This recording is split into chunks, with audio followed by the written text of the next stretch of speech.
మనిషి ఎప్పుడు ఎక్కువ ఆనందంగా ఉంటాడు. ఎక్కువ ఆనందం ఎప్పుడు ఉంటాడంటే, తన శరీరంలో అత్యధికంగా శక్తి ఉన్నప్పుడు అత్యధికంగా ఆనందంగా ఉంటాడు. అదేంటి తక్కువ శక్తి ఉన్నాడు సరిగ్గా ఆనందంగా ఉండరా అంటే, సో అదే చెప్పేది. శరీరంలో తక్కువ శక్తి జనరేట్ చేసి, లేదంటే వాళ్ళు జనరేట్ చేసే శక్తి ఎక్కువ భాగము వాళ్ళ డైజెషన్ ట్రాక్ కావచ్చు, మిగతా ఏదైనా ఆరోగ్య సమస్యలుంటే వాటికి కేటాయించబడిందనుకోండి. అప్పుడు ఆ మనిషి చిన్న చిన్న ఆనందాలకి ఎక్కువగా పొంగిపోతుంటాడు. సో, దాని ఉద్దేశ్యం ఏంటంటే, నవ్వడం ద్వారా కూడా మనకు ఆనందం వస్తుంది. మాట్లాడటం ద్వారా కూడా వస్తుంది.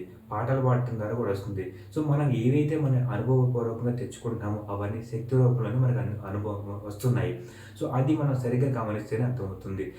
మనకి శరీరంలో అత్యధికంగా శక్తి పెరిగినప్పుడు మనం మనకి ఏ చిన్నదానికి లొంగము. సో, మనం అత్యధికంగా ఆనంద స్థితిలో ఉంటాము.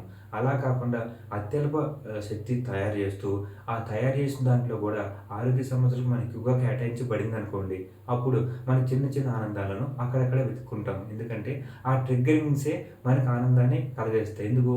ఆ ట్రిగ్గర్ ద్వారా మన శరీరంలో శక్తి జనరేట్ అవుతుంది. ఆ బేస్ మీదగా మనం ఆనందాన్ని ఫీల్ అవుతూ ఉంటాం.